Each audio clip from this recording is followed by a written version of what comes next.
Assalamualaikum dan salam Malaysia Madani. KPDN KL telah menjalankan pemeriksaan bagi memastikan barangan dan keperluan asas di sekitar Kuala Lumpur sentiasa berada dalam keadaan yang baik. Jom kita tonton video ini.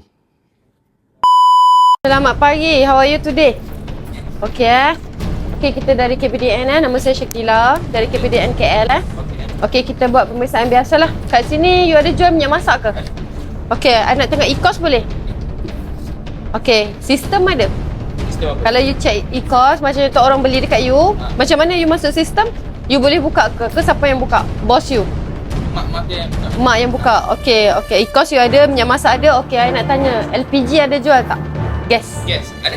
Okay, pertama, lesen ada? Ada. Okay, I nak tengok lesen.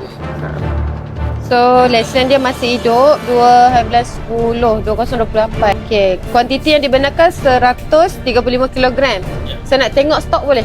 Berapa banyak yang ada sekarang? Sebanyak 9 tong lah. 4, 8, 9. Okay, hari-hari ke stok masuk ke? Hari-hari. Oh, okay. Ada bil masuk Okay. So, Uncle tahu berapa banyak boleh simpan, berapa banyak yang lebihan tak boleh kan? Stok minyak masak kat mana Uncle? Minyak paket. Minyak paket berapa banyak yang ada sekarang, yang baru sampai? Ni baru sampai kan? 10 kotak. Oh, 10 kotak adalah. Oh, Lepas masuk 14, saya bilang 1/2029. You baru renew Okay. Kuantiti you boleh simpan 500 kilo lah. Okay, gas RM26.60. Okay, upah cas dia RM2.40 lah. Ikut pada kawasan yang dihantar, betul? Yes. Okay.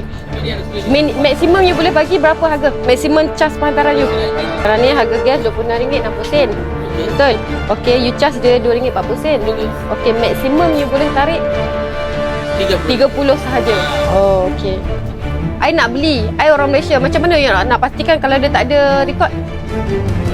Kalau dia tak ada dekat handphone dia, e-cost tu, dia tak download, dia tak pandai ke apa ke, macam mana you nak jual kat dia?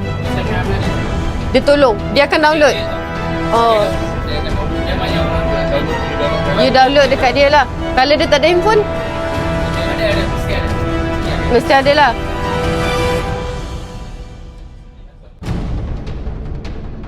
Pada para peniaga, elakkan melakukan kesalahan agar tuan-tuan dielakkan dikenakan denda ataupun kompaun.